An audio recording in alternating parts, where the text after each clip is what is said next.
Hello and welcome to the AVForums podcast, streaming live on the 31st of March. And joining me on this edition, Steve Withers. Gentlemen, let's broaden our minds.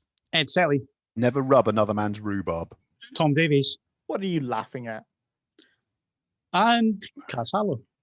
I'm not going to kill you. And once again, I said Ed Selley and Siri spoke up on my phone, so I'll just get rid of her so we don't get any more distractions.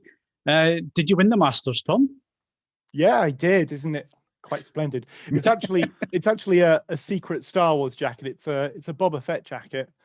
I don't remember Boba Fett wearing a jacket. Well, if he did, he'd wear one like this. Didn't see him at many dinner parties, did we? But, yeah, you're looking good there. I love the AV Cup, AV Club. Right, welcome back to the podcast. There is no podcast next Wednesday, so we'll get that out of the way right now. We are taking a break. I think we deserve a break because we've been around for a long time. We've been here every week. We just need to recharge batteries. So we're going to do that next week for the weekly podcast. And in our place, the B team, sorry about that, lads, didn't mean that. There's going to be a movies podcast on Tuesday, the 6th of April. And Tom will be presenting that with Cas and Simon. And they're going to be discussing Godzilla versus Kong. So tune in for that. It's going to be an hour long. Isn't it, lads? Yeah, that's right. That's right. We're gonna stick to time in our podcast in the B team. B for best. Whatever you talk about Godzilla versus Kong for an entire hour. No, we're going to talk about Godzilla versus Kong for about 20 minutes, and then we're going to talk about whether or not CGI can ruin or make a movie. So that's another 5 minutes. What are you going to do the rest of the time? Argue. Okay, but you can join the movies podcast. That's next Tuesday, the 6th, and we're not here on the Wednesday because we're going to be taking a little bit of a break. And the reason for that is, well, I'm getting a TV in, which I need to turn around quickly because, once I say what the TV is, you're all going to want to know what the review results are. So I'm going to be doing that. Steve's off in his Holly Bobs. What are you doing, Ed? Well, it's school holidays, so I'll have had my son here all day. So I probably won't have be in the best disposition by Wednesday evening. So it's working out like that. Right. So that all out of the way. Let's move on to current competitions. And what can we win, Cas? You can win an SVS SB 1000 Pro and 10 runner-up prizes, including isolation feet, sub-leads, and T-shirts. You can win SVS, actually a T-shirt. You need some isolation feet, Ed. I can just tell. That's the subs are fantastic prize. I'm in the middle of reviewing it, and that's a cracking prize. Absolutely. I want the leads. I'm pretty sure the leads. I'm not sure about the isolation feet and the leads, but you're all eligible to enter. It's just Philly's not allowed any of this stuff. Get stuck in, boys. No, I'm not going to enter, but I want the leads.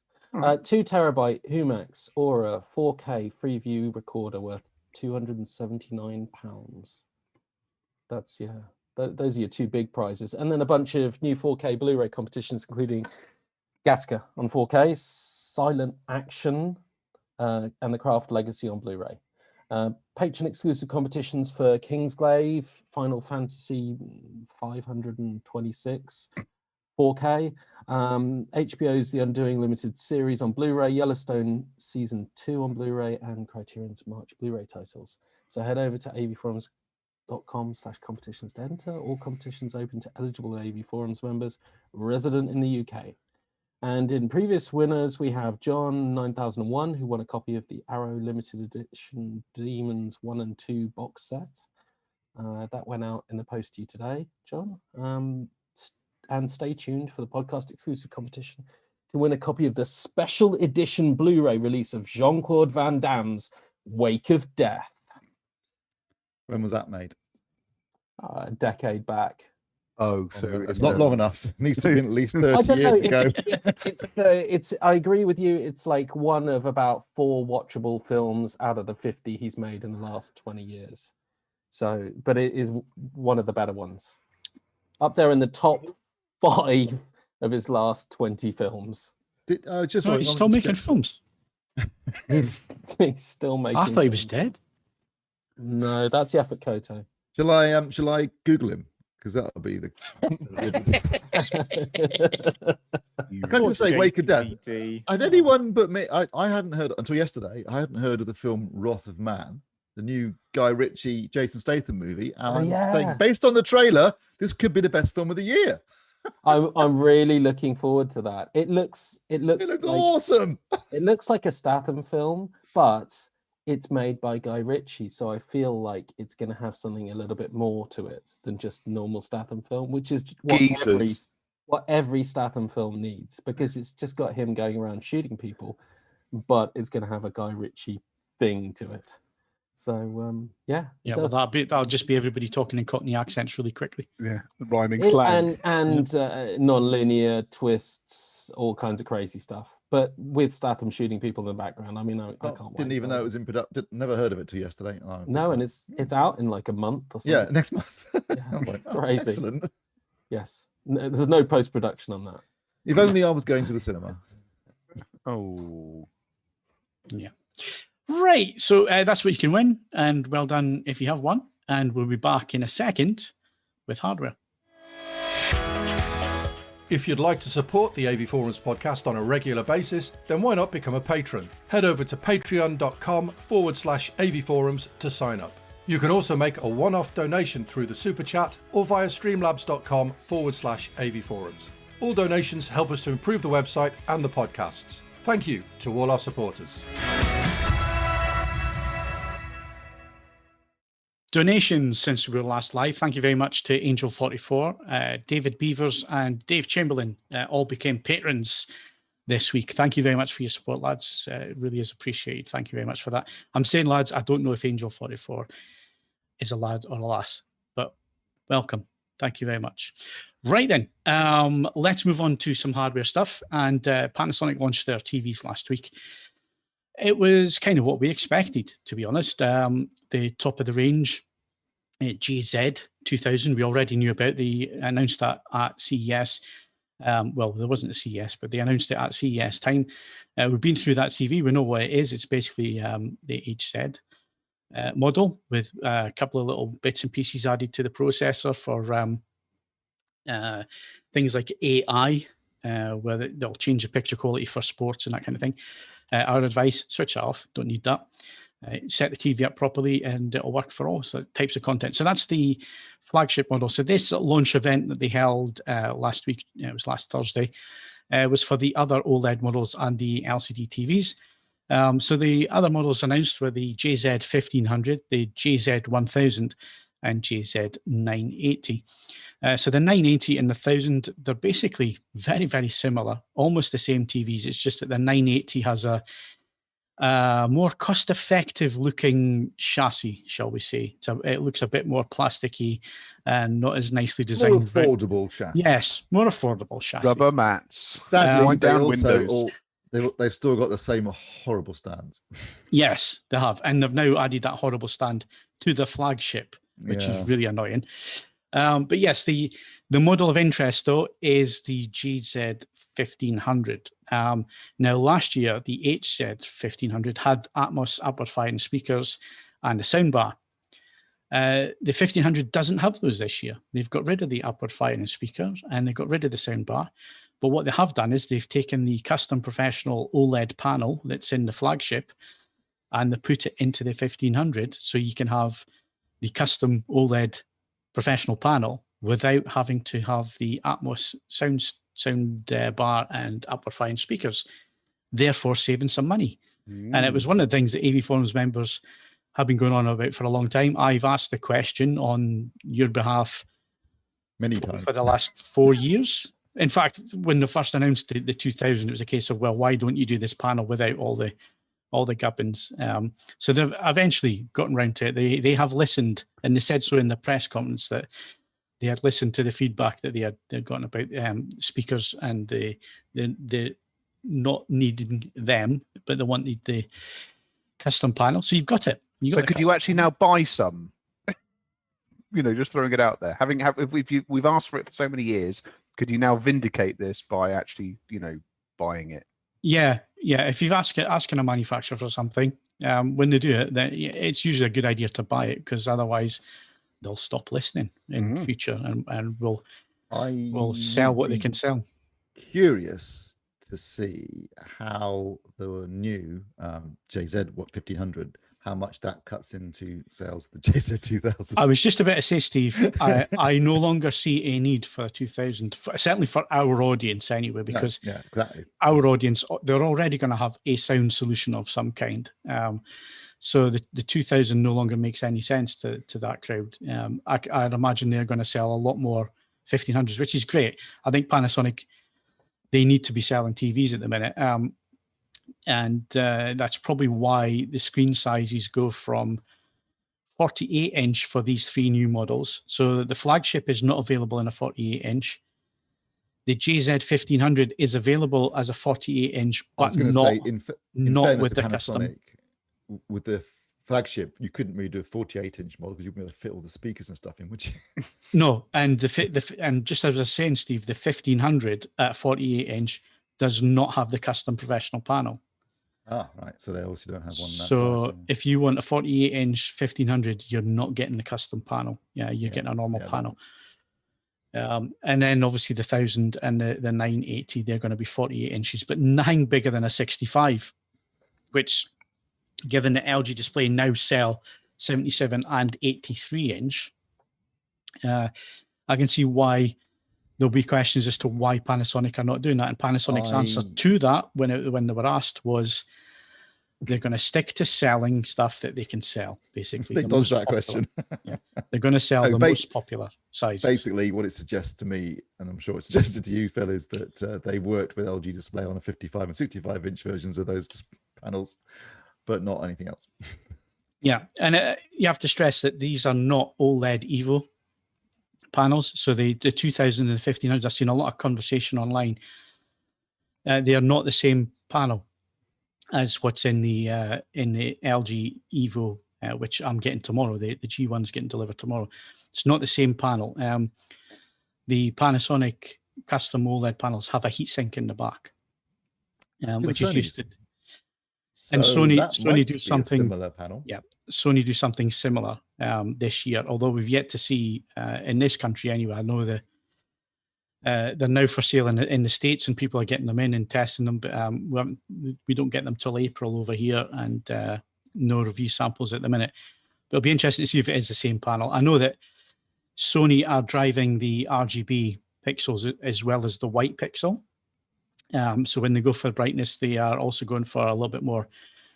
I was going to say color volume, but there's not a lot of color volume when it comes to OLED. I think color fidelity is probably the correct word there. A little bit more color actually in the brightness, because one of the things with the 2000 is if you did drive it quite hard, the colors did look a little bit washed out in the brighter areas. So that's because it's a WRGB panel. But if Sony are driving the WRGB panel and driving all the pixels properly, that could make quite a difference. And obviously some testing that has been done has seen peak brightness over 1000 nits. I would ignore the extreme ones that are going around on the internet, 1300 nits. That's not in a calibrated mode. That's not going to be in an HDR mode that you want to sit and watch a film in. I think the calibrated performance, it will be around about 900 to 1000 nits, I think. Taking an educated guess. And the same for the Panasonic. Panasonic will be around about that as well. So I think they'll be very, very close, those two. Be interesting to see if Panasonic are driving the 4 pixels the same as well. So I have asked for somebody to come on from Panasonic to talk about the new lineup and talk about it technically. So not from a marketing point of view, but actually from a product point of view. So we'll see if they take that offer up, and we'll see if we can get somebody on. If somebody doesn't run away fast enough. Well, see, that's it. When you're at CES, you can corner them. Yeah. And get the interviews. Whereas, when they have to phone in from their own home, sometimes they're on holiday or whatever, or not available. Bad line. Yeah, bad line or whatever. But yeah, we have reached out to Panasonic to get somebody in to discuss a bit more technical side of things, because I think that's what the audience want. And I've also put an offer out there to Sony as well for them to put somebody forward, hopefully Gavin, if he's available. So we'll see if we get any response on those. And if we do, we'll have them on the podcast and we'll go through the TVs. But the main one that stuck out from the Panasonic launch was the 1500. And like you say, Steve, it's competing with their own flagships. It's going to be interesting to see what the numbers are like on that. Yeah, it will be.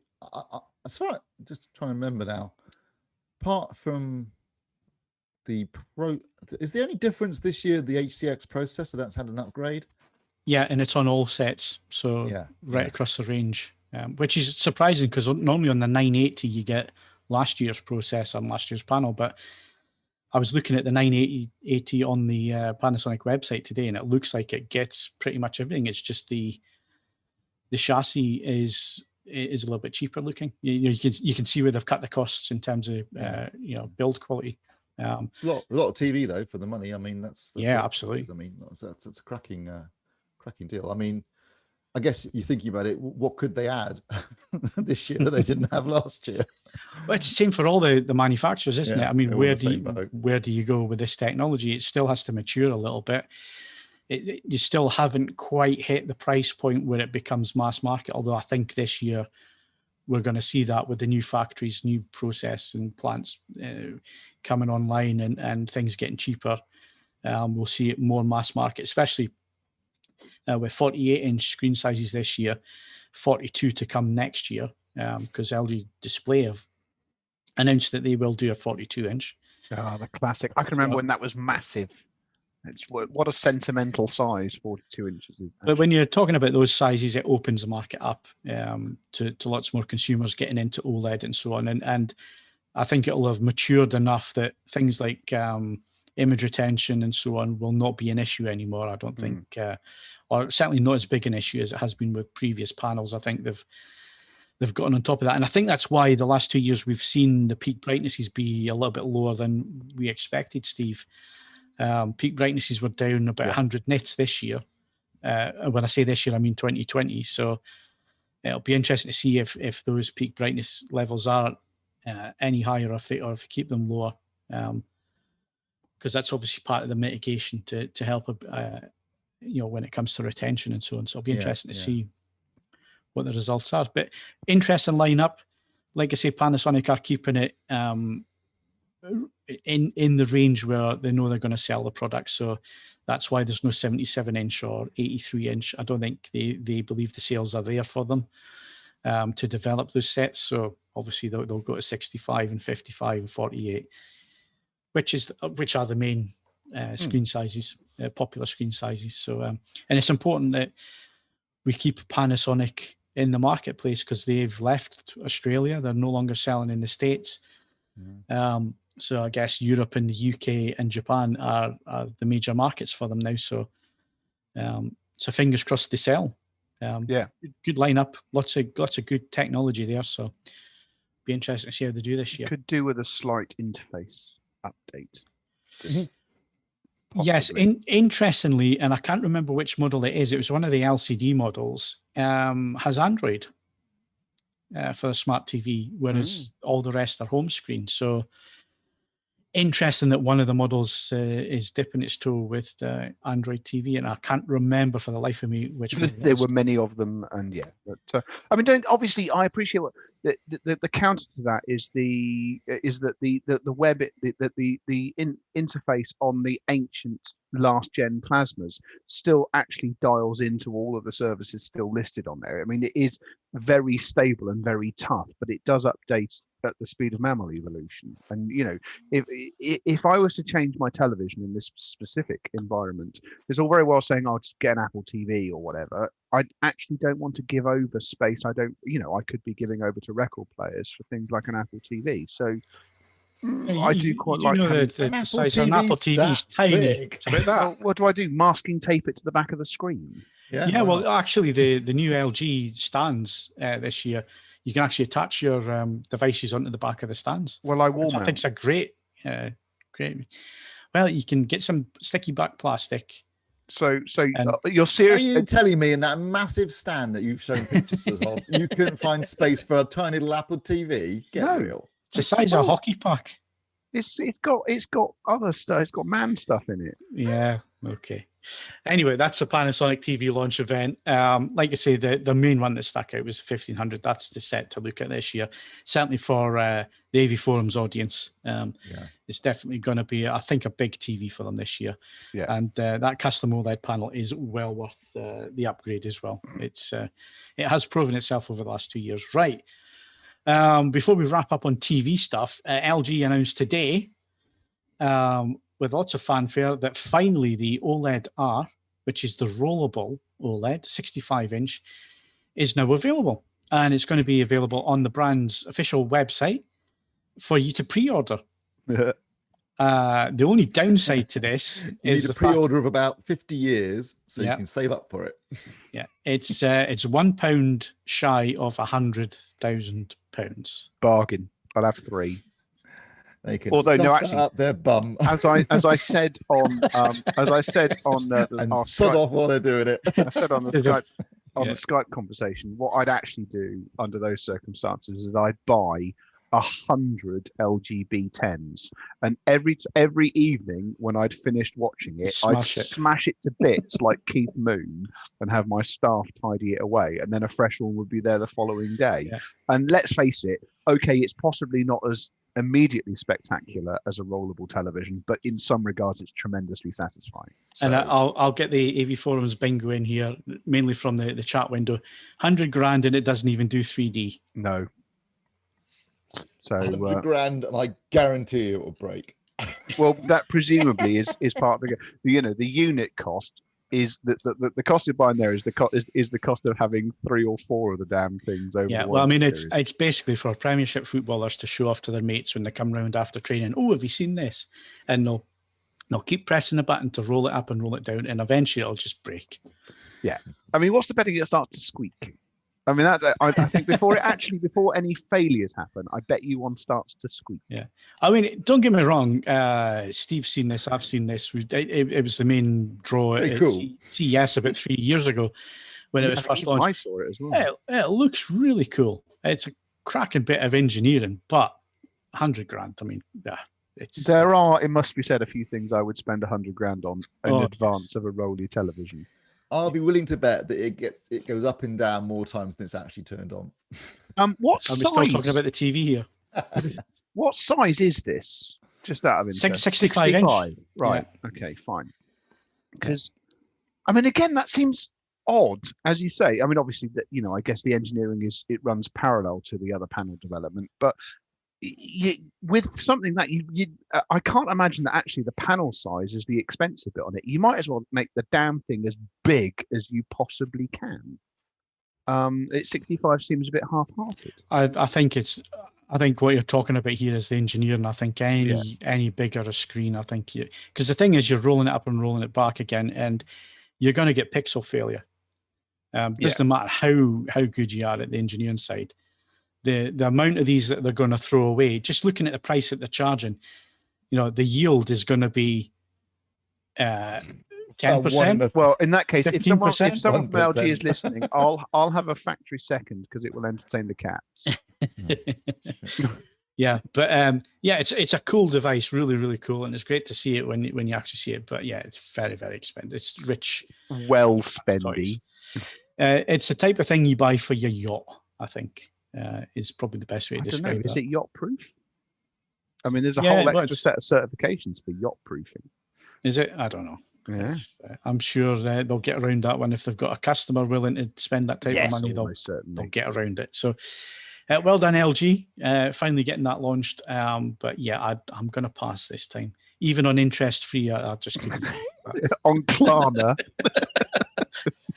3 easy payments of 33 grand. Woo!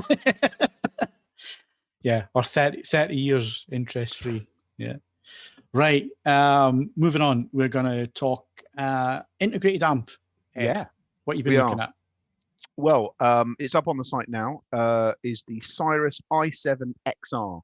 Now, almost all of the Cyrus reviews I've done for AVForums have been at the more affordable end, the 1 series amps. I've actually covered all of the 1 series amps for AVForums, which is keen, isn't it?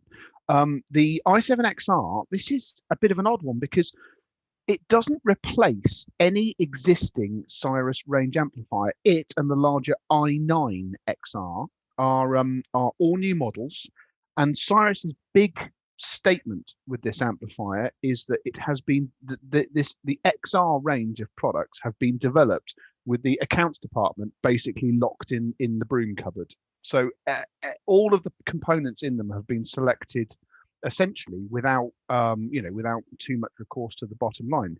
Now, this does mean, as you can see next to me for those watching the podcast, this is a £2,300 integrated amplifier. So it's much, essentially there's already a Cyrus 6 and a Cyrus 8 range. And slightly confusingly, this 7 range is more expensive than either the 6 or the 8. These are more expensive than any Cyrus product that we've really had before this point. But the good news is that they are a genuine step forward. Choosing my words carefully, I've had press releases from Cyrus where that the moon has been promised, and what actually turns up doesn't necessarily meet that requirement. So there was a bit of a reticence when this product turned up. It genuinely is very, very good indeed. The cleverest thing they've done is that they haven't. Cyrus's metalwork has been in use for donkey's years. And it's fundamentally, it's if you like, it's a sunk cost. So changing it is expensive. The only change to the metalwork is they've changed the button area. So they've changed from physical buttons to a sort of a haptic sensor for each thing. So all the other metalwork is unchanged. All they've done is paint it much blacker, which sounds ridiculous, but they are much blacker than old Cyrus products. And it looks and feels much more modern than the older Cyrus amplifiers. And then all of the stuff inside, you can read about that because I've covered it at length, but the net result is this is by a considerable margin the best sounding Cyrus product I can remember testing. It if you get excited about specs, it's probably not going to do anything that particularly excites you because it's 52 watts into 6 ohms, not 8 ohms. So it's not a desperately powerful amplifier, but it doesn't seem to struggle under normal use. Nothing I've asked it to drive under testing has made it in any way sound unhappy. And then it manages to get a lot done in not a lot of space. Stuart's just been busy showing watches, the back panel, but you get 4 analog line inputs, a phono stage, I think 5 digital inputs, headphone socket. I mean, the headphone socket's on the back, so it might as well be on the underside for all the use of actually where it actually is. I have pointed this out to Cyrus many times. But nevertheless, it gets a lot done. So if you are shopping for an integrated amplifier and you don't have much in the way of source equipment, this will essentially, it's just looking for a digital source for you to bolt in and away it goes. And it genuinely sounds really very, very good indeed. Someone asked in the comments section, I'll get your name out, sorry, before I just go someone, whether the person who asked was TB Rich, asked, would I choose this, or how does it compare to the Marantz Model 30 amplifier that I tested not that long ago? If I had a fully existing set of source equipment, and particular a turntable, I would choose the Marantz. If I was shopping for a stereo amplifier and I needed, and I didn't, and my budget was having to cover to make a complete system, I choose the Cyrus because it does so much, and both of them sound very, very good. And with some careful speaker matching, you can basically make the Marantz and the Cyrus do the same thing. So sonically, they're much of a muchness. It's just a case of what you want doing with it. The other thing that was just covered there, Stuart was showing the remote. The remote control is completely system driving. So if you follow the slightly complicated instructions, you can have it turn on your television and do all sorts of things like that, and then send the optical signal out to the Cyrus, which is turned on at the same time. It's all actually jolly clever. So yes, the review's on the site. It covers off much more detail than what I've just been plowing through there, but it is a really significant step forward for what Cyrus has been doing over the last few years. It's an excellent product. I look forward to seeing what some of the rest of the XR range can do in the fullness of time. Good stuff, and it's on the forum, so go read it if you're interested in finding out a bit more. Still on the homepage as well, so Yeah. easy to find Absolutely. AVForums.com for the homepage. Right. So over the last few weeks, we have been talking about subjects that make your AV experience that little bit better. Not last week, but the week before, we were talking about room acoustics and using EQ systems, Steve, because you did all of the major room optimizer systems, and we've covered those in quite a bit of detail. But I guess we need to wind it back a little bit, because the first thing you need to do before you do any of the EQ stuff is actually place the speakers properly in the room. And this can be a major issue depending on your room and how your room is laid out, and how much of a battle you want to have with anybody else you share the house with, partner wise, and so on. Trying to stuff in there, and how many speakers you're actually. I mean, 2 speakers like Ed. Yeah, that's not difficult. But if you're going for a 16 speaker Dolby Atmos layout, a little bit different. If you want to just very quickly, as an aside, before we delve into 16 speakers, I'm doing a 6 different speaker group test for another publication at the moment. All 6 of those speakers actually have a different optimal position in this room. So even with blooming stereo, it's not as simple as you'd hope. So yeah, I mean, I agree with you to an extent, but my word, and when you work in that, I don't have EQ to apply to these amplifiers. Well, that's your choice. It's not as simple as don't dismiss some of the stuff is going to be relevant to the stereo people as well. Wasn't being dismissive, but 2 speakers are easier to fix than 16 was kind of the point I was making. It's just put an interesting graphic up there, which is obviously from Dolby for it looks like a 714 system for Dolby Atmos that's being shown there. Unless you've got a dedicated room like myself or Steve, I doubt there's many living rooms look like that, where you can put the TV optimally in the middle of the wall, like it is there on one wall. It's always the case that when you see these layouts, there's never a door. Yeah, I was going to say there's no door in that room. Yeah, there is never a door in the room. And that's the optimal positioning of the speakers. Now, for I would reckon 90% of people, even AV enthusiasts, looking at a room like that, very few of us have that kind of flexibility to place the speakers exactly the way they are placed there. Or the trapdoor in the ceiling to just get in. Yeah, I mean, my dedicated room, yes, I can put the speakers like it is in that system there. But in my living room, there's no way I could do that. There's no way I could position the TV in the middle of the wall, but then getting the speakers around me and behind me is going to be another story altogether. And I guess that's going to be the case, Steve, for the vast majority of people. Yeah. I mean, I think with most AV systems, multi-channel systems, there's usually a degree of compromise involved, just because you're not building a room from scratch. And obviously, if you're building it, if you're building a house, for example, and you're building a room to be a dedicated home theater, then you can build the dimensions of that room,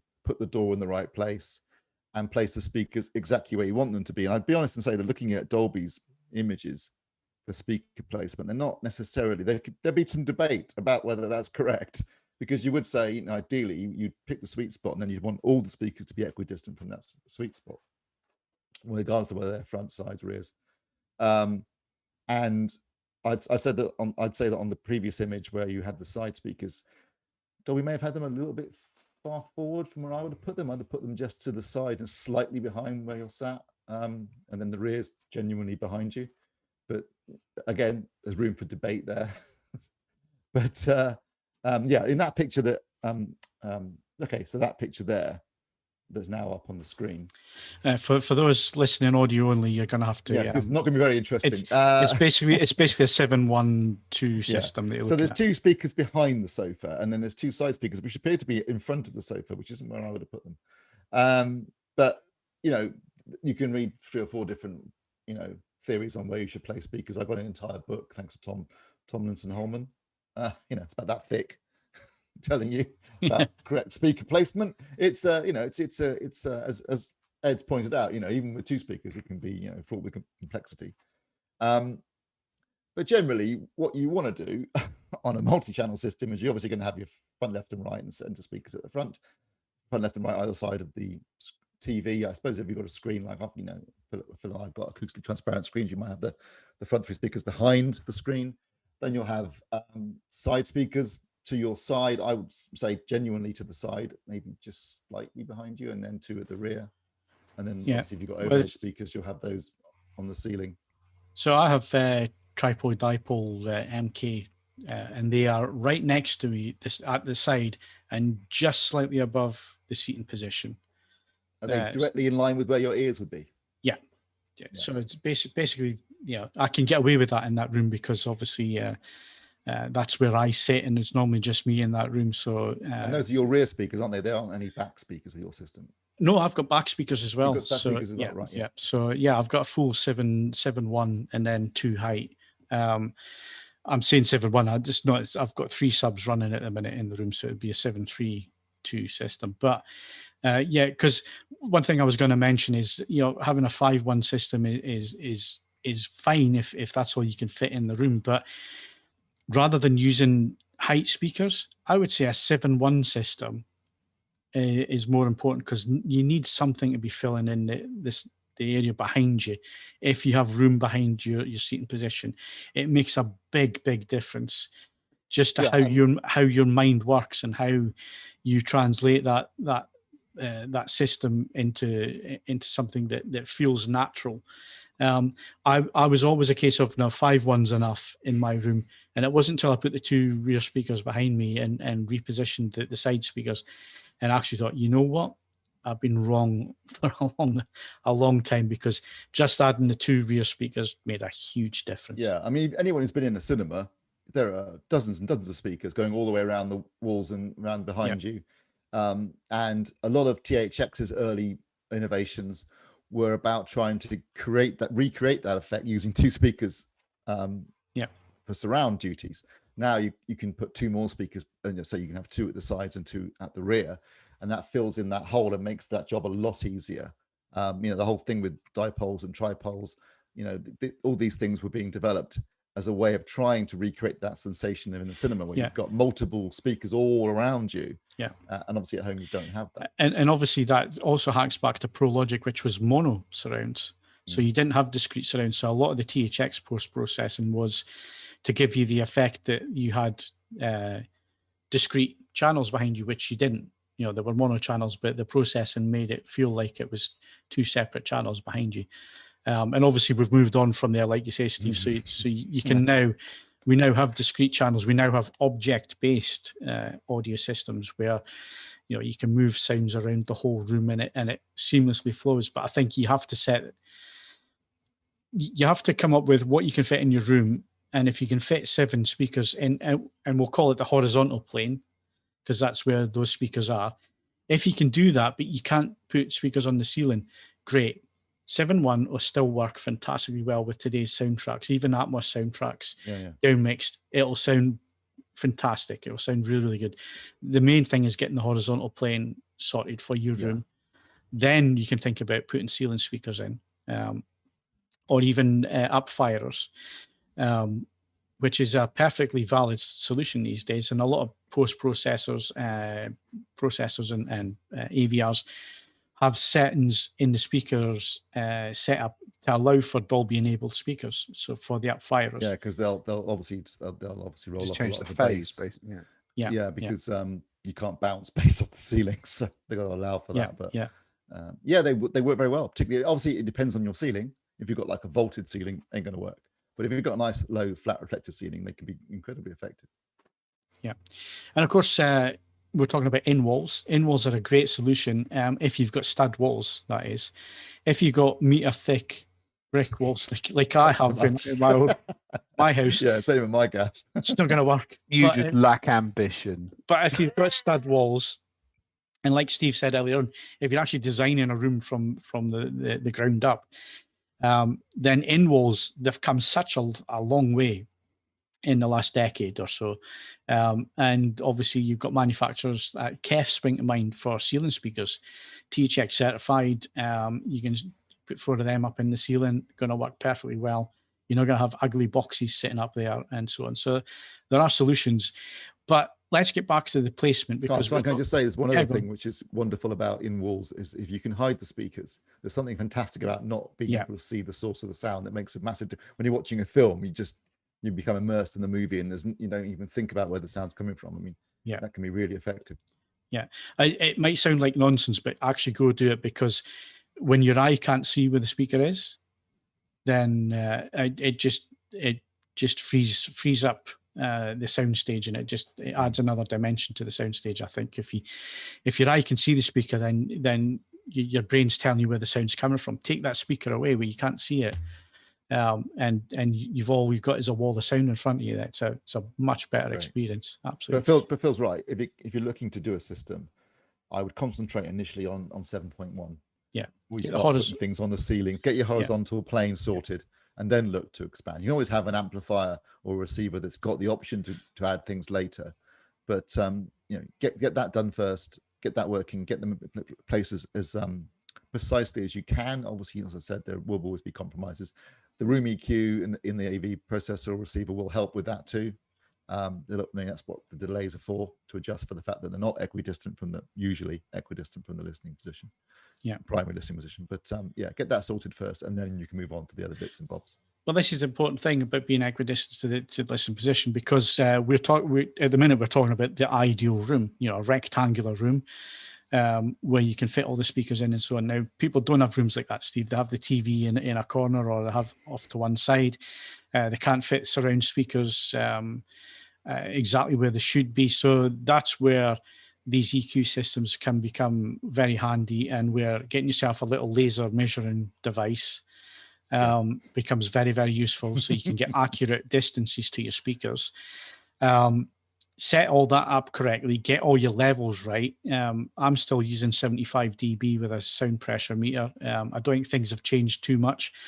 I think some people go 85. I've found that 75 across the board, including the subwoofer, tends to work best for me. But I do know that I know people... 75, and then a few people have said to me is, well, do 75 but 85 for the sub, because I like a bit more bass. Yeah, that's it. If you like a hot bass, then you can do it that way around. And you will sometimes lose a bit of bass with the EQ system, so that might add it back as well.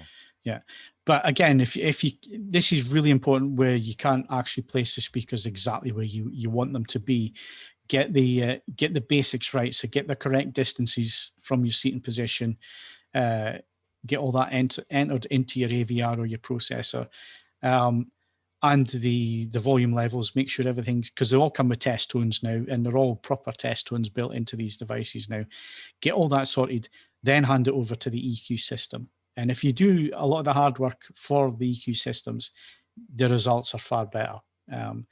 And a lot more accurate, and you can work with them a lot better, rather than just plonking speakers down in a room and saying, well, the EQ is going to sort this. There is no EQ system on the planet that will do that in a room that's not treated, where speakers are not placed where they should be, and so on. You're asking the impossible if you're expecting an EQ system to sort those types of issues out. But I've heard people say that, Steve, in our profession, you don't need absorption here, and you don't need reflection points, or you don't need anything to absorb reflections. The EQ will do it all. I'm sorry, that's nonsense. It doesn't work like that. It'll never work like that. But the more you can do, like we said, was it last week, the week before?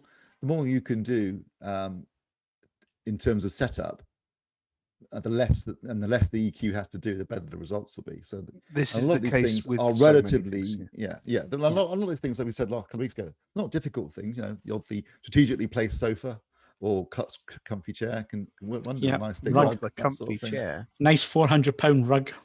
Maybe it's Right, just other than the fact that one of the reviews we've got coming up is the Royale Michi X3 integrated amplifier. A lot of people asked after that. It's the most reflective product I've ever had to try and take photos of for AVForums, by roughly the distance of the Earth to the Sun. Yeah. And the patterns, the rug patterns in the thing that I've had to deal with. Yeah, horrendous. I absolutely detest videoing AVRs, especially black AVRs, because it doesn't matter how much you clean them and to take the greasy fingerprints off and so on. As soon as you put a video light onto anything like that, any lighting onto it to take photographs or video, it just shows up absolutely everything. I just feel that my readers go for the lived-in look now. There was that an ultra short throw projector that I currently got in for review, and they said, we do it in black or white. Which one do you want for review purposes? White. And I said, ordinarily, always black. Yeah. But for photography purposes, definitely white. Yeah. Yeah. I love it when Sony send or JVC send a projector and it's the white one. Now that, if you were building a room, black. Yeah, no, I want black. Black. But as you have to photograph it and video it, white. Equally though, I don't want white when because I've got that pop-up studio. I don't want white speakers in that, because that requires me to start using very esoteric lens settings, usually used for wildlife photography, so the damn thing actually shows up. So yeah. I agree with white up until a point, but then after a while. But yeah, where were we? Well, I was just going to wrap up on the home cinema side of things, because I guess the most difficult speaker to get right, or speakers to get right in a room, are subwoofers, and that is a completely different subject. I think maybe we should cover that in a whole different topic. Yeah. We're going to do dark that. art. Yeah, it is, and we're going to get some guests on as well. So Neil Davidson, people might know Neil. Neil's said he'd like to come back on the podcast every now and again. Neil works in custom install, has done for, he was around the early days of AVForums, so he's got 15 to 20 years worth of experience, calibration, sound calibration, building some really bespoke cinemas, home cinemas and so on. So he knows what he's talking about. And bass is one of those subjects that will take up a whole podcast. We'll have to kick the movies team out for that one, because we will need the whole hour and a half for that, because it's a huge subject to cover, and it's a passionate one for some people. People like their bass. It's like people like their V8 engine said, it's. Well, yes, it's more that it's when it's the people going, I've suddenly decided to buy two 15-inch downward firing subwoofers. Oh, by the way, I have a suspended floor. Yeah. I'm in a third floor apartment. I made that mistake a number of years ago. I bought a cylinder SVS. This was when you couldn't get them in the UK. They'd only started making them in the US, or opening it up for import. And I self-imported one. And yeah, it didn't work in my room because it was obviously downward firing. I've got a suspended floor, and the opticians were getting superb bass downstairs. All the bass they could ask for. Yeah, they were getting all the bass. Right, so let's round up this subject on stereo. And like Ed suggested, it's not quite as easy as you think, because one of the hardest things with certain speakers, and it depends how the speaker is designed, is to create a stereo image, believe it or not. Sometimes it's a complete dark art with some speaker designs and so on. Some of the speakers that have been tested over the years, I'm trying to think of a particularly pertinent example. Not any of the new PMCs, but some of the older PMC reviews I did. Honestly, the recommendation and the performance description in the review was wholly conditional on them being cited with quite an extreme degree of care. The Focal Cantor #1, which I recommend enthusiastically, is a magnificent loudspeaker. If you just plonk them down and hope for the best, they are never going to do any of the things I say they can. I do have a little tape marker on the floor for when they come back in and out, that they actually drop into the right position. Equally, we've got a speaker coming up in the review set, which will create a soundstage pretty much regardless of what you whatever you choose to place them, however you choose to place them. The only caveat being they're quite large, so look out for that. But yes, effectively, most manufacturers will give you at least some feedback on how they recommend a speaker is to be placed, because it is intrinsic to how they're designed. Some manufacturers have very strong opinions about the use of toe-in, and they want you to apply toe-in so that the speakers are angled in towards you. Other companies, I'm trying to think of a particularly good, Neat, who I've reviewed on AVForums, speakers like the Ministra and so on and so forth, are designed to work almost without any degree of toe-in at all. I mean, a couple of degrees won't do any harm, but they really are designed to fire forward. So first of all, pay attention to what the manufacturer says. Secondly, those foam bungs that you get in the box with speakers that have bass ports are not there for you to give to the dog as a chew toy. They really do make a huge amount of difference. Again, most companies will give you, either in the manual or if you ask them, suggestions about how far away a speaker should be placed from a wall, but they accept that often that's just not possible to do. So if you are closer to a wall than the manufacturer recommends, the bung is not going to rob you of precious bass. It really isn't. Wall reinforcement is more than going to make up for that. But the port, by alleviating the flow through, or rather, hindering the flow of air through the port, you are going to significantly reduce the amount of audible air slamming into the back wall. And that is a hugely important thing to be able to do. Certain speakers that we've looked at in the not too distant past, just looking at them now because they're back in for this group test. Bose & Wilkins 705 Signature, they've got a 2-piece bung, and Q Acoustics does it with the Concepts as well. So you can either completely hinder the flow, or you can just simply reduce the size of the port involved. And again, just make use of those things, because the whole idea, I mean, stereo has come to terms with the fact that with only 2 speakers, it's a case of, if there will be instructions on best practice, but then there will be ways of working the speakers in without paying attention to absolutely every millimeter of best practice information. So look at that and see what they say. If you've got stand mount loudspeakers, please place them on stands. I mean, if it's described as a bookshelf, you might get away with it, but for the most part, stand mount speakers will only do what they're supposed to do on a pair of stands. They don't have to be hugely expensive. A pair of stands are routinely used for testing here. Soundstar Z60s, I think they're out of production now, but there's a modern variant of that. They're about £60 a pair, and it's well worth doing that. Yeah. Finally, if you are looking at a room where there is no way that the speakers are going to wind up being roughly the same distance away from you, and in a roughly, in a triangle to your listening position, we have reviewed products that will help you here. NAD with the M10 and M33 and the 368 integrated amplifier, Arcam with the SA30, they have Dirac. And whatever reservations I periodically have about EQ in terms of what it does to systems that are correctly set up, there is no arguing that those products will do revelatory things in a room where you can't have the speaker set up where you would absolutely want them to be.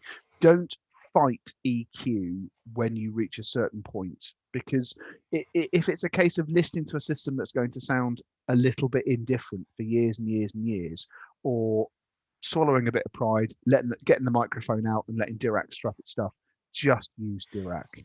Yeah, those systems, they've come on leaps and bounds over the years, and they're now at a point now where, the work that they do, you very rarely get obscure results or results. No, I couldn't fault. I mean, the SA30 and the NAD M33, they both have Dirac. They both turned in excellent. I have a basic handle on what this room does. They didn't suggest anything that was incorrect with that. And they're a lifesaver. If it should not be a constant battle between decor and optimal speaker positioning with a stereo system. If you've got no choice but to have them in a slightly different position, just look at the products that have been released to give you a hand in this regard, and you will get much more enjoyment out of it. Yeah, right. We need to wrap it up on that one because quickly though. So could you put it in the running order, Phil? And I'm curious, Ed, grills on or off? I haven't encountered. Well, no, that's a lie. Again, there is an Ellipson speaker. Now you're thinking, oh, that'll be a ball. Then no, there's a Ellipson speaker that's gone into the review tank to go up at some point next month. Which, that's a whole new world from Ellipson. That comes with a grill, which I would describe as not acoustically transparent. It is the only speaker that I've tested in 2 years for AVForums that doesn't have a grill which is acoustically transparent. I don't like grills because I have cats, and every now and again they look at it and go, But if you need to put grills on, I cannot think of a speaker outside of really weird category speakers like ATC, who have metal grills because ATC believe that their speakers should survive having a beer bottle thrown at them. Yeah. I mean, they're largely acoustically transparent, but they are, you're sort of aware of them. Otherwise, no, just grills. So, well, Grills some on. speakers are designed though to work with the grills in terms of sound dispersion. So I'm thinking MK750, Steve. They need to have the grills on because the grills are a part of the dispersion for the THX certification. So there are certain speakers where you shouldn't really be taking the grills off because they're there for a reason, and that's how they hit their certification, certainly for the MKs. We've run over on that one, but there are some questions, so we should go through and quickly answer some of the questions that came up. Now, there was one about having the seat right up against the back wall. Stuart Rowling asked that. Yes, I'm just trying to find that. A common it is. It's a issue, isn't it? Yeah, for people it is. in lounges. Basically, Stuart, you need to buy a new house. That's the perfect answer. But obviously, if you can't do that, then there are solutions that you can use. But it's not easy. I mean, everything with a setup like that is going to be a compromise to get speakers behind you. I would suggest that a 5.1 system is probably best for you there. Well, we're going to have to in those circumstances, really, aren't rather we? than trying to squeeze it. Direct firing surrounds on either side of you. I mean, if you can switch to bipole and be able to fire a bit of information. Yeah, bipole, dipole, something like that, where you can fire the sounds around a little bit at the back of the room. Weirdly, they seem to be stating a little bit of a comeback, bipole speakers. Yeah, absolutely. So there's more choice than there used to be. So yeah, absolutely. The best ones I ever owned were Polk, LX Effects. They were some of the best surround speakers I ever owned. Fantastic. But yeah, like you said, there's dipoles and bipoles. The worst I ever had were, believe it or not, Bowers and Wilkins.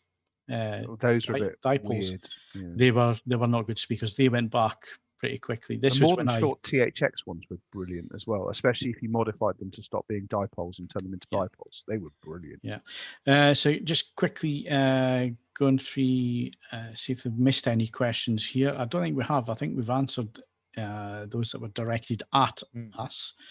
Can see there's conversations going on there. So yes. I think we've covered everything we need to cover there. So it's end of the month, beginning of a new month tomorrow, April Fool's Day tomorrow. So we are looking at what we're going to be doing for this month coming ahead. We've got our review kit coming in. Some reviews have been early. Yes, can I just say, I mean, the only reason this has happened is because it's the end of my financial year at midnight tonight. But no, I thought money was behind it. Now it all makes sense. Yeah, Phil was baffled and unsettled that yesterday, not today, yesterday, I emailed him saying every single review was in the tank. Yeah. Whereas I got a phone call. Here's my invoice. But then also here's the invoice. Please do not pay it until April. Yeah, please pay it on Thursday. Yeah, and Steve gave me a phone call this morning saying, "Oh, I'm going to be a bit late, and mine's this month." Yeah, whatever. Welcome to my world. Normal service will be resumed next month. Right, before we move on and start talking about other bits and pieces, I want April over and done with, basically. Oh, yes, of course. I want April out of the way. I want May, because May is when my car's going to turn up. So Monday, I was... long story short, I managed to become friends with someone who works at the plant that builds my car. And they've been giving me the information about where the car is. It's basically been numbers on a computer screen until Monday. Actually Sunday. Sunday it went into the paint shop, and then Monday morning, every hour or every other hour, I was getting photos of the car actually going down the production line, and it was fascinating watching my car being built down the line. And it only took them 7 hours from it coming out of the paint as a shell to being a finished vehicle at the end of the line. Absolutely fantastic. The images that you're seeing at the minute are the engine being married up to the car. which is obviously the heart of the Mustang is the V8, and that's it, finished on the line. It still needs to get its stripes added, which is done after it comes off the line. A drunk bloke later on. So, get some bubbles in there. But yeah, it went through all the water testing, which you forget about stuff like that. So they stick it in a room that is basically a shower, and they fire water at it just to make sure that it doesn't leak water into the cabin. Well, no, because it's an American car, that makes sure it doesn't leak much water. So yeah, fantastic, and I mean, I'm not going to name the person or whatever, but it was an absolute Steve. Come on now, that's not Billy Bob. I don't know where's the factory. Detroit. It's just outside Detroit. Oh, not Bubba, not in Detroit. Yeah, yeah. It's Flat Rock is the production area where they build them. Flat Rock. So, but yeah, the guy was an absolute star. I mean, I was high as a kite on Monday just watching. He was very excited. I got sent every photo individually by Skype. Because he knew that sending it to anyone else amongst his podcast. Well, I couldn't have sent it to Steve or Tom. They wouldn't be interested. What's this? Yeah? It's like, congratulations. But yeah, I just texted out, who dis, new phone. Yeah, but no, fantastic. But a long wait now because it's 7 to 8 weeks for it. Well, look on the bright side, it's not going through the Suez Canal. So no, it's not. No, it's not. It's due in Baltimore on the 10th of April, and it gets on a boat in Baltimore and then lands in Liverpool in May, and it should be in my hands, or I should have the keys by the end of May, hopefully, beginning of June. So yeah, I was really, really happy, high as a kite on Monday, and then I hit rock bottom on Tuesday. You know, you have the high and then obviously you have that low straight afterwards. So anyway, right. In terms of what's coming up this month, review-wise, just quickly, I do have the LG G1 coming in. I'm waiting on the Sony TVs coming in as well. Still speaking to them. But it's going to be a busy month. You'll have seen that we put some new videos up. We intend to do that this year. Certainly settings videos as well. So we're giving you the best settings for your TVs as we review them. Also, there's new smart TV system as well this year, certainly from LG. And there's a new, it's Google TV on the Sony. So I intend to do some reviews on those as well, test the systems out for you. We'll put some videos together and we'll also do some written reviews on that. So that's what I've got coming up in April. Steve, what are you looking at? A whole bunch of ultra short throw 4K laser projectors, for sure, 3, I think. And probably, depending on what else turns up, but certainly I'll have it this week. So probably also the Mad VR Envy video processor, which is the size of a tank, which is the size of a small family car. Yeah. Yeah, good. And Ed, what can we expect? Hi-Fi. Lots of people asking after this. Rotel Michi X3 Integrated, the smallest member of the Michi family. Small is relative. We've got a product from DCS, first time ever for AVForums. It's the cheapest product that DCS makes, and it's still the most expensive single thing I've ever tested for AVForums at £14,499. So I look forward to the comments that result from that. Please read the review before you shout at me. There is a loudspeaker from Ellipson. I don't want to spoil the surprise. It doesn't look like you expect it to. And it's one of those reviews where, again, please read it, because it's not a blanket recommendation, but it will be life-changing for at least 3 people that read it. If it's Ellipson and it's not a globe, then I hope it's a Tesseract. Steve, it's in the tank. It can only be experienced in 4 dimensions. Steve, it's in CMS. You can enjoy it at your own leisure. And you've already had the smoke out, and then there's 2 short reviews for a product, a THX. I've done a THX specified product. I'm not going to spoil the surprise as to what it is. And the chonkiest, it could be anything these days. It's a hairdryer, isn't it? the chonkiest portable audio player I've ever tested. So that's what's coming from me. Okay, good stuff. That wraps up hardware. We'll be back in a sec to talk software. If you enjoy the podcast on YouTube, then please like and subscribe. If you're listening to the audio version, then please leave us a rating on your podcast app. We invite you to email questions and feedback to podcast@avforums.com and join in with this episode's discussion thread in the podcasts forum at AVForums.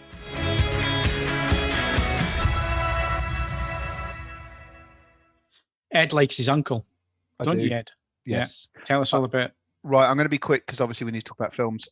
Album of the week and vinyl of the month, killing two birds with one stone here, is the Ronin mixes released on Friday by Uncle, who these days is just really James Lavelle and partnering people. A couple of, I don't think it was last year, I think it was the year before, Uncle released The Road Part 2, which was album of the week at the time. This Ronin these are largely remixes of things to do with that. There are 2 new tracks on there, both of which are very good. Phil and I were discussing this before we went live. The long and the short of it is it might not be new, but it does improve all of the stuff it touches. There is some clever sample work and so on and so forth.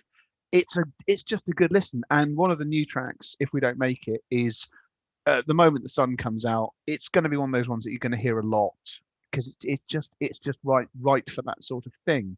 I would say, just related to this, if you've got the Listen Again feature for BBC Radio, James Lavelle did a set on 6 Music on Friday when this was released. It's not actually that closely related to the Ronin mixes. It's something different again. It's a bloody good listen, an absolute belter. So that's that's album of the month and album of the week and vinyl release of the month. Playlists were all crap, so I haven't brought one of those to the party. That would be my suggestion for this. Let's talk about some films. Okay, good stuff. Thumb up for me for that album as well. It's been on heavy rotation today. Right, let's move on to some film, TV, and disc news. Now, we did touch on Guy Ritchie's new documentary, which is coming out in May 2021, called Wrath of Man with Jason Statham. So can I just interject something? Apparently, there was a poll done for the world's sexiest bald man, and it was won by Prince William. First of all, Prince William's not properly bald. Secondly, clearly that should have been either Jason Statham or Mark Strong or The Rock. It should have been Mark Strong. I'm sorry. He's obviously. I mean, my vote would go for Mark Strong. I am large, notionally a heterosexual man, but my God, Mark Strong. If he offered, there is something about Mark Strong. I do love Jason Statham and The Rock as well. So I love The Rock. The Rock, very, very coolly texted, you like The Rock? Surely the winner should be Larry David since he's still alive. I would say Richard O'Brien. No. He looks like he's had chemo. Oh, first of all. Oh, God. Say what you think, Steve. Don't hold back. Some people with a shaved head, usually you need to have a bit of a tan to get away with a fully shaved head. Because Statham doesn't go completely shaved, does it? He's got a crop. Tight, well, like this, basically. No, you're exactly the don't same. Look like him. You can just imagine. The Rock shaves the head. Jason Statham going into a barber's and going, "I'll have it." I want the withers. Oliver Withers. Yeah, subtle as ever, Steve. Thanks very much for that. Yeah, I'm really looking forward to this. It looks like a lot of fun, and it, as Steve had mentioned earlier, it came out of nowhere. It looks like Statham doing what he does, and Guy Ritchie's films are always pretty entertaining. Yeah, I'd agree with that. So. Yeah. Okay. And, I've just seen Cas. It's got that guy Holt. Yeah, as well. Mindhunter, and all sorts of other things. Yeah. And whatever he's in is usually excellent. Apart from Justice League, the original I version, haven't seen that. The Joss Whedon version, he pops up at the beginning of that in a really pointless scene. I haven't seen that. So there's another one for you. Oh yeah, is that the rooftop scene? Yeah. There you go. Another one for your bingo out there, Alien people. 3. Is he? Yes. Oh, okay. I don't have a problem with that either. And he's in. I think he attempts to rape Sigourney Weaver in it. So not a nice character, but he's in The Losers as well. He's excellent in that. He's clearly enjoying himself immensely, and he does not give a single shiny shit. It's fantastic. So yeah. So that's Wrath of Man. I think it's going to be a premium rental. This one. I guess so. I mean, who knows what's going to happen in May? But I think that. I mean, judging by people following for acting. Sorry, Stuart's just brought Holt's profile up. Sorry, go. Yeah, I don't know where you get this stuff from, Stuart. Have you heard of TMDB? What's wrong with IMDb like everybody else uses? Oh, this is the Lidl version of it. Middle of little. Yeah, I think it is. I think that you know what? I've lost it. You completely forgot what you were going to say. So you were, Good. Kaz, you were talking about whether it's premium rental or cinema Oh release. yeah, that's it. That's it. I would think everyone's going to follow Disney's suit in that. It would be a sensible course of action if they're choosing to do it. I can't see why a lot of other people aren't going to do the same thing, at least for the near future. And I would be surprised if not for the whole of 21. The majority of big titles, I can see them being dual releases, even if the cinemas are, trying to gear back up. I don't think anyone's going to do anything other than hedge their bets. No one's going to go. It makes sense, doesn't it? Yeah, it does make sense because it gives people options, and I know it's not great for cinemas, but I don't think that the movie companies care hugely when it means it could really result in bad revenue. Tenet and Wonder Woman 84 revenue. They want big hitters, and they've seen that they can get decent results from streaming, but not great from streaming only, and they can get okay-ish results from cinema only. I think the best of both worlds is a sensible option. So I would think that Wrath of Man. I mean, it seems it's a good contender with that title for going straight to Netflix, but I'd pick it up on a premium rental, or at least a premium purchase. Well, it sounds interesting. So we'll wait and see on that one. Moving on, because we're not going to spend too much time on Godzilla versus Kong, because obviously it's going to be the main feature presentation on the Movies podcast on Tuesday night. But yeah, it seems to be doing okay post-COVID box office. Is it going to do well? It's supposed to be the first tentative success story after the start of COVID. So fingers crossed. I'm really pleased to hear that. Like, it's not bombing anyway. Like, yeah, I'm quite a famous Godzilla fan. So really? I'm invested. You've not mentioned invested. But yeah, so this is good news. We will talk about it in depth on Tuesday. But it tangentially related news is that Adam Wingard, the director of it, who previously famous for directing The Guest and You're Next, like these sort of like little like close-knit indie-ish thrillers that are superb, is also now just knocking it out of the park. He's got Godzilla versus Kong. He's also got a Face Off sequel coming up. He's also directing the Thundercats movie of his dreams. I am so happy for the guy. If anyone deserves success and just to make a bunch of vanity blockbusters, it's him. Can we be clear? If Thundercat, the jazz artist, is not called upon to do soundtrack for the Thundercat movie, there is no justice in this world. Just a quick one. Who's the good guy? Is it Godzilla or Kong? No, it's not. It's going to be a Martha thing, surely. It's got to be a Martha thing. Got to go in Mothra Team thing, Kong whatever. or Team Godzilla. No, make your pick and go in there. Batman versus Superman. Come on. It's not going to go that way. They're gonna team up. They're gonna team up, aren't they? Team up. One and will take down. fall. The little tagline, "One will fall." That just means one will fall over and then get back up, and then they'll fight another monster. Oh, that needs to jump on the soundtrack then, doesn't it? Difficult viewing it because there'll be too much rubble and dust in the way. Or because I've rewatched. I did it in chronological order, as in the films, rather than when they were Kong released. first. Kong Skull Island first. Fantastic. Really, really enjoyed that. Godzilla. Not much Godzilla in Godzilla, has to be said. No, but there's a bridge. There's a bridge. It's almost like, he's effing with us, because there's a bit when they start to fight and then they close the doors on it and you don't see the fight. I quite like. When it was around the first time round, I was quite scathing of it. But I've also, Steve, been rewatching the monster movies, the MonsterVerse movies, but not in chronological, in release order. And I like Godzilla more than I remembered liking it. I quite like the fact that it's like you say, the container doors closed just before you just get like a little. It's quite reminiscent of the 54 movie where they didn't shoot Godzilla because it looked crap. It's a bloke there's a little bit of that going on.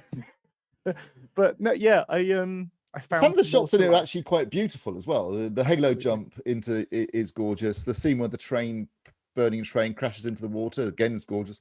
Yeah. Also, because tonight's Magnificent Octopus is going to be King of the Monsters. Mine too. After we finish this podcast. Yeah. And that's what happens when you give them nothing but Godzilla. It's just a horrible noise fest. Yeah. So hang on a second. Is Skull Island part of this chronology then? Yes. Yeah. Yes. I didn't realise that. Yes. Sorry, I have been living in a cave. Metaphorically speaking. Clearly. But And then tomorrow evening on VOD, I'll sit back and enjoy Godzilla. Which service are you using, Steve? Apple. iTunes, I think. Yeah, gotta be. Best one, in my opinion. And he's obviously the easiest too, because it's on Apple TV anyway. And it's normally the same price as like the HD version on Sky. It's Well, ridiculous, yeah. I wouldn't use Sky. I would never watch Sky. Sky. No, but I mean they sell it for the same amount. You can get it in 4K with Dolby Vision and Dolby Atmos. It'll be for the same as- $15.99, I think. It's the usual Probably. $15.99. Likely. Get Atmos and I'll be watching on the big screen, so HDR and Atmos soundtrack. Yeah, so awesome. Bring it on.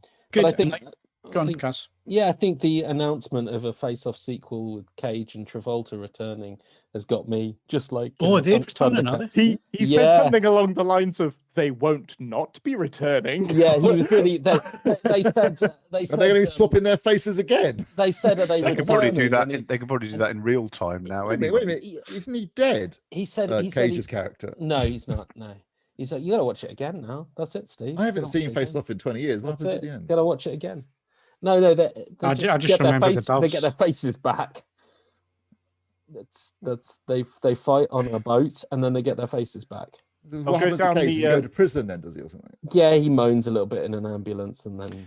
They'll They go down did- the triplets route and introduce Eddie Murphy as the third face.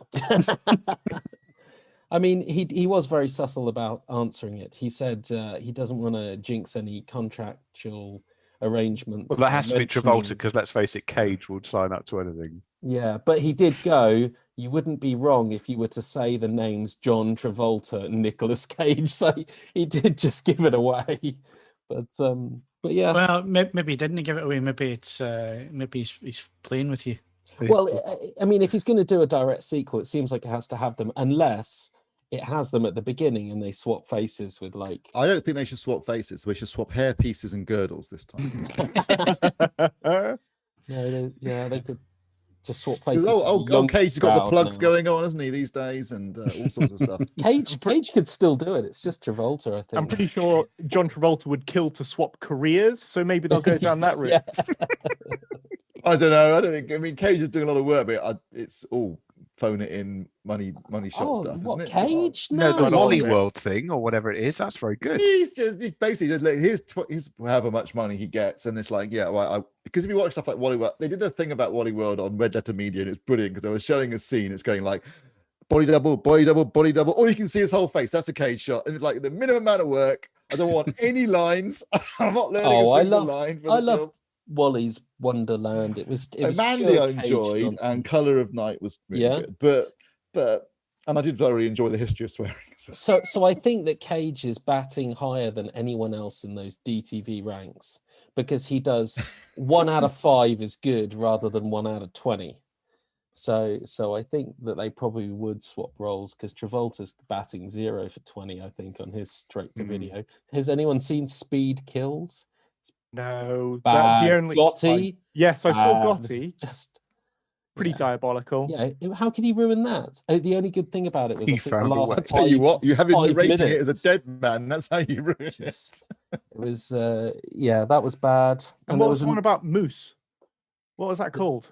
Oh yeah, The- that's right.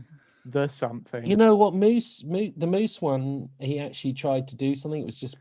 It was stupid, and he should was- have watched He didn't Tropic- follow the advice Tropic Thunder. of Tropic Thunder. He should have followed the Tropic Thunder yeah. and just stayed away. From Never it. go the full. Uh, Yeah. uh, Oh, Throw him in. Schoolboy era. We should listen to. I love the way that one Robert throwaway Downey Jr. line has become an absolute. It's one of the truest, the greatest truisms of acting Yeah. ever actually committed anywhere. I would love to see them try and get away with Tropic Thunder now. Oh God! Yeah, On so many levels, that would hit a brick wall. And he did a film called Trading Paint, which was like Days Trading of Thunder. paint. Yeah, Days of Thunder, except shot for like 50p in a muddy dirt car track with I can Michael already- Madsen as the villain. I can see the It review was- now. It starts out watching paint. Did I not see something about Tom Cruise reprising his role from that? They're going to do a spin-off. Was it What, Days of Net- Thunder? No, Tropic No, Thunder. I think Tropic back in the Thunder. day they talked about it, but I'm not sure whether they do it now. Right. Well, he was doing an exaggerated version of Harvey Weinstein, so I don't think it's going to play now. Well, it was recently. It was I read it on some website recently that they were thinking about doing a series, a mini series with, and he doing was. Go on. I was going to say he was doing. It just dawned on me. He was doing an exaggerated version of Harvey Weinstein, and the real guy was still worse, which is staggering, isn't it? When you think about it. Is anybody on board for the Suicide Squad?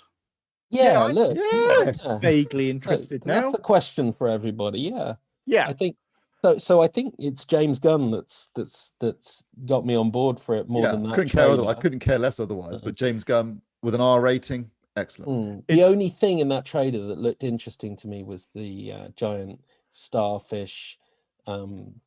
Peacemaker's going to steal every scene he's in, isn't he? It's not I- John John Cena is Yes, top drawer. yes. Yeah, Yes, I think- can I just say I watched that and I was incredibly confused at the It end. Of it. is a seriously underwhelming trailer. It Seriously is, underwhelming but the trailer. last 5 seconds and anything that John Cena said was worth it. Yeah. You know, John Cena could possibly make this funny, and a giant kaiju that's shaped like a fluorescent starfish could actually make it halfway decent. Yeah, that looked like a hoot. Yeah. But Well, they obviously like John Cena's character because he's written a TV series for him for HBO Max. I love the way the tagline is, "Oh fuck, it's Peacemaker." Yeah. But yeah, like it's I forgot what I was going to say now. It was going to be witty and insightful, but no. Let's move on. You can't say it now because you've just oversold it. That's what I'm thinking. Let's move past it. I mean, it can't be any worse, can it? And I'm really sorry. Well, I'd guys. like to see David Ayer's original No, cut of Suicide no. Squad. Have you seen his original? No, you cut? wouldn't. I mean, you've No, you seen what he did with Sabotage. He did a different cut of Sabotage, didn't he? The Arnie remake of 10, whatever it is. The Agatha Christie? Yeah, the which has Agatha been- Christie Had its thing. title changed a number of Yeah, times. that's what I was because it trying to keeps think. getting it wrong. I was trying to think of the most. I believe it's now appropriate referred to title. as "And Then There Were None." Yes, the current so Politically correct title. his cop-driven remake of that, which I mean, he I did. quite it- enjoyed Sabotage. It's all Yeah, right, but wasn't it wasn't unwatchable, but he did several cuts, didn't he, where the motivations changed it? between yeah, the well, all right, various- but a darker version of Suicide Squad that would be more in tune with the Snyderverse that it was meant to be part of, rather than the version Yeah, they came but up with, which no one I'm liked, having really. trouble believing that like David Ayer is a secret genius. I don't see that. If we get his cut of the movie, I think it'll just be bad in a different way. Let's leave that buried. Yeah. What's with the talking shark? Voiced by Sylvester Stallone. Yes. Obviously. Yes. There's obviously characters I am not aware of when I watch That's this. Killer show. Shark. Yeah, well, I Yeah, well, haven't got a clue who Killer Killer Shark. Shark Read is. the actual comics; they're full of all these stupid characters. I mean, it's Yeah, for kids, for God's sake. Yeah. Killer Shark. Is Yeah. it Killer Shark? Is that his name? I don't look, Cas, why are you No, asking me? is it? Because it's Killer Croc, isn't it? It's Something Shark. Oh God, that's, I that's don't know. eluding me. Tom, help! No, sorry, DC is not my bag. Oh come on, his name Yeah, can't be. DC's definitely not my bag, but I think it's time to move it on because we need Okay. to do a film review and a Mhm. 4K disc review, or 4K. Well, both in one. So we're going to look. King either. Shark. King Shark. There you go. Yeah. It was important to get that right. Okay. I don't think. To- I mean, to it's you. end of the month, so I didn't realize that we were doing end of the month. So I put in, talking about film reviews and previewing Arrow's discs, which I Right. can do. But, Yeah, but we crack could on. also talk about our best of the month if you wanted to. I haven't even considered that because I forgot it was the end of the month. It's only when Ed. So it's only the talking about- 31st of March. No, I know, but it's not in the running order anyway. Isn't it? Yeah, that's why it kind of threw me. Really, the headline is that Arrow's Donnie Darko and 4K and Battle Royale 4K sets. That's a 2-disc set and a 5-disc set, respectively, are tremendous. And I want Arrow to release every. And they're super movie expensive, like this. Kaz. Of course they are, but I mean, I've got the discs, so I don't care. But they I mean, also they- they're releasing the standard as All well. right, the okay. regular cover They will price. eventually release one without art cards and thus 50 quid cheaper. But the current ones are still like this. They're benchmarks for how to do it. Donnie Darko is 2 4K discs, the theatrical version and the superior director's cuts. Oh, I'm the other way around. I prefer the theatrical cut. Well, I can understand that, but They I spoon God, feed you in the it's- director's it's- cut. yeah, but I Blade quite Runner like all it. I over quite like the way they do that. I do quite like, because they don't. It's not exposition. It's I just agree. It doesn't told feel like it's through. going down. It Yeah. feels Oh. like some of it's necessary. Yeah, I missed the beginning with Killer Moon rather than Tear Us Apart. I just prefer the director's cut. Yeah, the soundtrack is different. It's got a bunch of commentaries, bunch of extra features, tremendous looking disc. Really, that's the way films should be released, and films with multiple cuts. I mean, you'd end up with a 4-disc release for something like Michael Mann, but it's really good. Battle Royale is a 5-disc release, so 2 discs, one for the theatrical cut, one for the longer extended cut, and then the next 2 are Blu-ray. So those are 4K discs. The next 2 are Blu-rays for both cuts of Battle Royale 2, Requiem or Requiem. something. They renamed the director's cut of Requiem like something else. But anyway, there's those 2. It's inferior, but it's also getting its first HD release on this set. And then the 5th disc is just the soundtrack to Battle Royale. I mean, it's again a tremendous set, and the film looks better than ever before. They're both Dolby Vision, native 4K. Yeah, really good. I'm gonna just say they're. I guess I'm gonna say they're my discs of the month, even though I I'm technically talking about the month of March. It's probably going to be Gattaca. And if I'm talking about my film of the month, Let me guess. Yeah. SAS Red Notice. Oh, that's the one. SAS Definitely. Right. So Can I just say that was my review of the month, Tom? I mean, unfortunately, you have condemned yourself to not being allowed to look at good stuff. yeah, that's it. You're knackered. Hey, You're I'm watching- you're I'm watching only allowed Godzilla to tomorrow. You're That's only gonna be allowed good to stuff. watch absolute tat, because that's when your best work comes out. All right. Okay. Well, let's quickly do them because I did forget to put it in the running order. So, film of the month. I'm not going to ask Ed because he hasn't watched any. Tom. It's got to be Judas and the Black Messiah, which was earlier this month, which is Okay. a superb movie. Watch it as soon as you can. Okay. Steve. I'm going to pick Tom and Kaz's choices. Okay.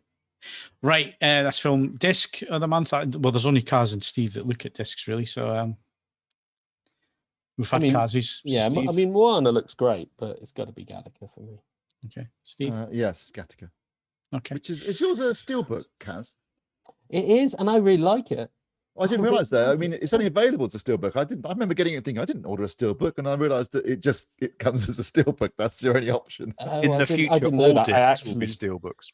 Yeah, we can only dream. If only they use steel. But yeah, I really like the steelbook. It's really nice, kind of bronze. No, yeah, it's nice. It's a nice package. Yeah, and a great film and a really good transfer. So, yeah. Okay. Tom, do you have a disc of the month or not? I don't. Not really. No, I've not really bought anything this month. Oh, Yeah. okay. In that case, then for Tom, if you like insane amounts of bass, then Monster Hunter. It looks and sounds awesome. It's just a mind-numbing film. Yeah, it looks it. Yeah, I'll end up reviewing it, so don't you worry. Yeah, well, when you do, make sure you watch the features where the actors all talk so earnestly about something that's such a lot of rubbish. It's just amazing how they can sound so, as if they're making Citizen Kane, and it's like, it's called Monster Hunter. It's based on a video game. I can see this now. Tom, your new business card, mediocrity correspondent. Tom. Yeah. Right, and then to wrap up, let's do TV shows. Our TV shows of the month, just to wrap things up tonight. I'll go first because I've only got one choice. It's only one thing I've been watching at the minute, and that's the new series of Top Gear, which finishes this Sunday. Yeah. Really short run this time around. I'm sure I read somewhere it was 10 episodes, so maybe they've split it into 2 and they're going to do possibly another 5 a little bit later. But I've got to say, back to its best. The cinematography is stunning, especially this week's when they were up in, they went down Glencoe in Scotland with the snow on the ground, and they did some drone shots as going down Glencoe, and it was almost like watching a feature film. The cinematography was absolutely amazing. The chemistry between the 3 guys is absolutely spot on. And I'm really enjoying it. It's not like the old days with Clarkson, Hammond, and well, no, I mean they are leveraging a degree of physicality. I don't know if it counts as spoilers because obviously last week's episode had all 3 of them being dragged down a runway on steel-plated boots, and realistically, even if that had got to do with cars. Well, behind the cars they were testing at the time. But in answer to that question, Steve, it's because it's something that the original 3 are now too old to do and would have probably not agreed to have done it even when they weren't too old. So they are, as I say, they're leveraging. Even Hammond, he seems to be up for anything. Well, even I don't know, he might be. But suffice to say that it wound up with Flintoff being dragged down a runway on a pair of boots at 92 miles an hour. Yeah. So, and you do realise if he'd come off, that was broken bones. No, absolutely it broken would bones. Be pretty horrendous. So no, I say they're leveraging the relative youth of the people. And they did a fantastic feature on Bond cars. So bringing it back to AV. So they had all the Bond cars, but they had the continuation of the DB5, which you can now buy for £3.3 million. They're making 10 of them. But it has working machine guns, the flashlights and do the noises and stuff. But it's got the sorry. So it's an actual Bond version of the DB5. Oh yes, it's fantastic. It's a DB5, but it's got all the gadgets on it. So you get the oil slicks. It's got the bulletproof screen, bulletproof thing at the back. Yeah. It's unclear about the ejector. I was reading about it. It's unclear about the nature of the ejector. I suspect that obviously there are probably some legal issues with an ejector seat. But no, I mean, obviously, I'm just looking forward to Lotus giving me the submersible esprit I've always wanted. That would be cool. Well, I mean, we did a thing. I'm trying to remember who it was with now. I think it was Philips. Was it not the first? Yeah, Philips with all the Bond cars.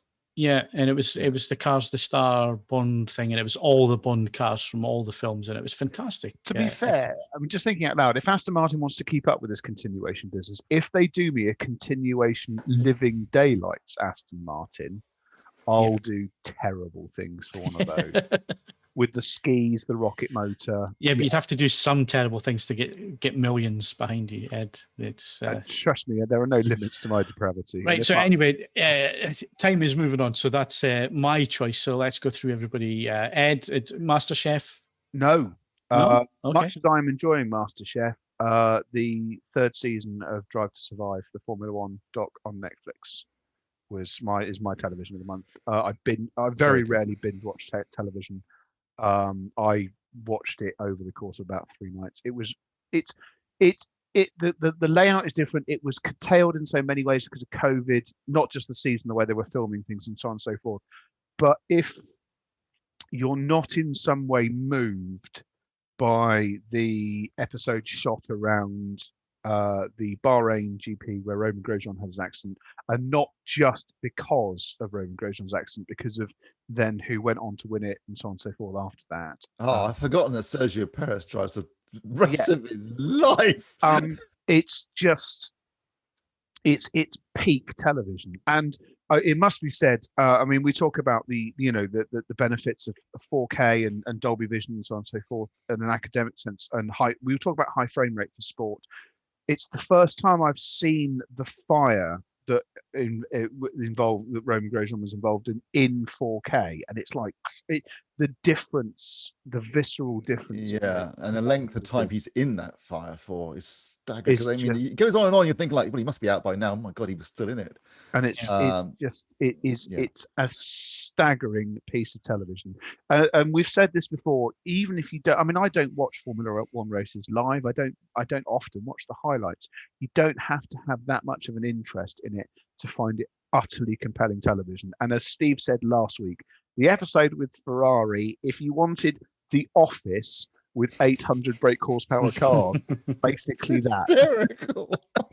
So yeah, it's that MasterChef is fantastic, and I'm sure I'll mention it in the April roundup and so on and so forth. But for absolute watch it now television, it's that. Netflix has done a significant job of, that. Why am I paying them this much money, so on and so forth. If they keep delivering me stuff like that, I will, with some reluctance, keep paying them. Okay, we'll go over to Mr. AV Club. Tom? Oh, yeah, I was fully expecting to be saying The Adventures of Sam and Bucky as my TV show. But actually, after 2 episodes, I'm kind of like, it's fine. It's okay. It's fine. So I'm sort of by default going to say Invincible, which first 3 episodes premiered on Amazon Video last week. Animated superhero TV show, 8 parts of an hour each. So it's quite unusual, hour episode animated comedy drama. I was a fan of the comics when they were around. The comics were by Robert Kirkland, who's most famous for creating The Walking Dead. And the comics are amazing, they suffer from what lots of his work suffers from and what The Walking Dead suffers from, which is a buttload of padding, but condensed down into 8 episodes, and there's 3 on Amazon at the moment. It looks to be a really great yarn, a good like superhero ride. The massive upsetting twist that came at the end of, I think, volume 2 of the comics is at the end of episode 1 of the TV show, and it just pushes you into the rest of the show. It's if by the end of episode 1 you're not in, fine, you're not in. But I suspect that you might go into it a bit hesitant, and by the end of episode 1 you will go, oh no, actually I think I want to watch this because it's something else. So yeah, it's Invincible on Amazon Prime. Okay, Cas? I've actually been rewatching, as if I had time for it, one of my favorite TV shows of all time, which is Between the Lines. No one's probably heard of it, undoubtedly, but back in the 90s, early 90s, it was up there with things like Cracker as one of my favorite shows. Back when it was a little bit harder to get the choices we have these days and dismiss shows within the first 10 minutes of watching episode 1. I absolutely love it. It's about it's about police corruption, Complaints Investigation Bureau, like the police looking into the police. It precurses things like Line of Duty and all of the stuff we get. I was now. confused it with Line of Duty. Yeah, I mean, if you watch it now, it is almost like a period piece because it's obviously so far back, 30 years now. But it also, the writing and the acting just reminds you that the stuff that we get these days is just generic by comparison. Where can we watch it, Cas? It's BBC4. They're re-showing it. Does that mean it's on iPlayer as well? It will be, yeah. Yeah, it's and they're showing it weekly. I think the first 2 episodes were on Sunday. It's really good, and I absolutely love the show. 3 seasons. 3rd season they went into the private sector. It was a little bit dodgy, but the characters were still there, and I think its take on kind of police scandals and maybe the grey area across the board in it was really nicely played. I don't think there was a single episode where you got to the end and went, well, that was a satisfying conclusion for everyone involved. It wasn't. I mean, if they ever cracked a case, it normally involved taking down a police officer who was actually doing some good. So it's very, very, very nicely done, nicely written, brilliantly acted. And yeah, it was great watching a show like that and just being reminded of what the BBC used to do for TV shows back when it seems like they cared. Okay, Steve. Same as Tom, actually. Invincible, really enjoyed that. All right. And I am enjoying the Adventures of Sam and Bucky. I thought I quite like the idea of the flag smashers. It's an interesting concept for the idea that they life was better during the blip, and now that everyone's back, you know, they're going back to the old ways. You know, with different countries. You know, they're basically saying no countries, one world, and the people that were kind of given a chance during the blip are now being treated as or marginalized again, and that's kind of a really interesting take, because the best villains are the ones you actually you know, kind of empathize with. Yeah, I agree with that. I think that's a smart route to go down. I to be clear, Also introducing Isaiah, I can't remember his surname now, the super soldier from the Korean War, was a very interesting take on A, super soldiers, and B, the historical fact that black soldiers were experimented on by the American military. Yes. The infamous syphilis experiments in the 40s. That's So right. That's where a it nice started to get. angle. I completely agree with that, and I am also a fan of Wyatt Russell, Kurt Russell's son. I love Kurt and Goldie's son. He is great, and he has an underbite to save the world. Like he has got quite a chin on him, which is that's a good thing when you're wearing a mask, isn't it? Because all you can see is his chin. Exactly. If you have a look online, there are lots of very amusing pictures of him being replaced by the old man from Up, and it is ideal. But no, to be clear, I don't dislike it. I find it to be like, here's a Marvel movie, which is like, I like a Marvel movie, but I also I was sort of hoping for something a little bit more, and maybe it'll get there. But for me right now, I'm like, it's okay. It's something it's fair. You know, you don't have to default Marvel to being a one spot each time.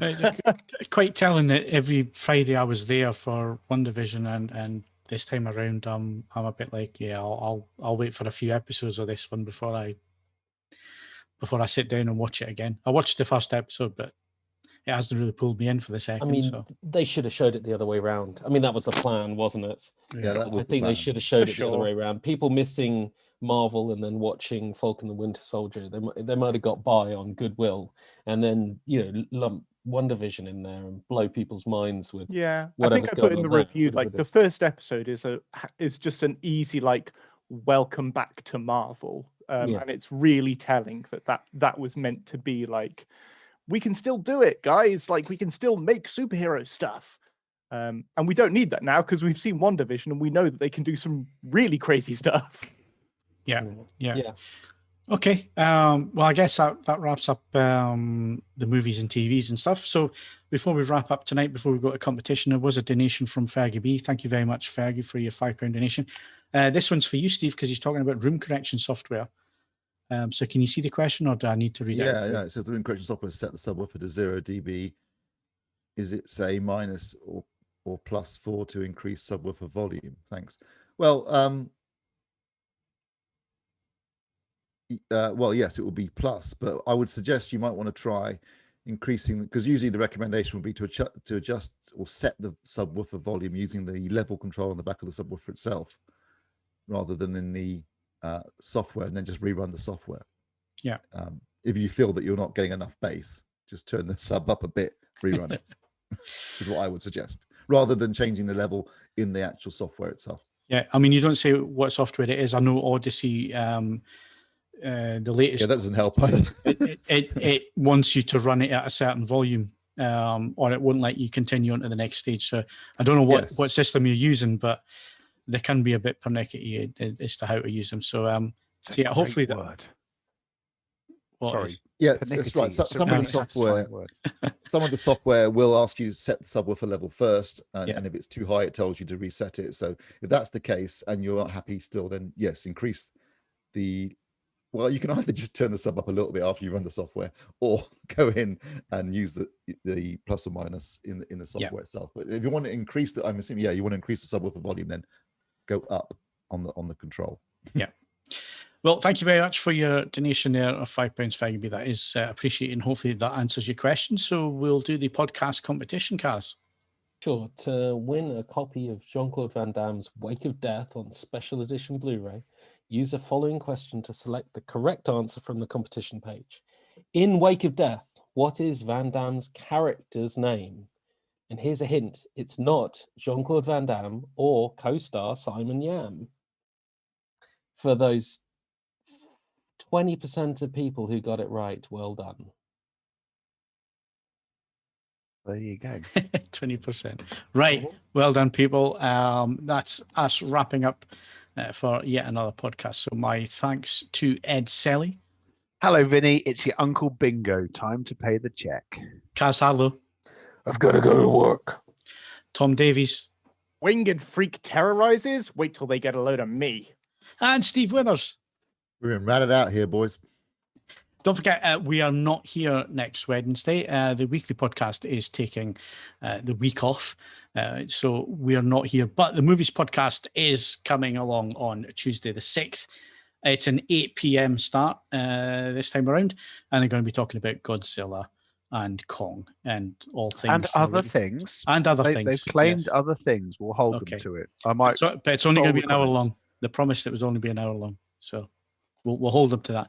So that's it. That's next Tuesday, and we're not here. But if you enjoyed the podcast, then obviously give us a like and subscribe to the channel. Hit the notification bell if you want to be told every time we upload a new video. You can also follow us on Twitter and Facebook. You can bookmark AVForums for the latest reviews, news, and videos. And, of course, leave us a 5-star rating or any rating on whichever service it is that you use to listen to the podcast.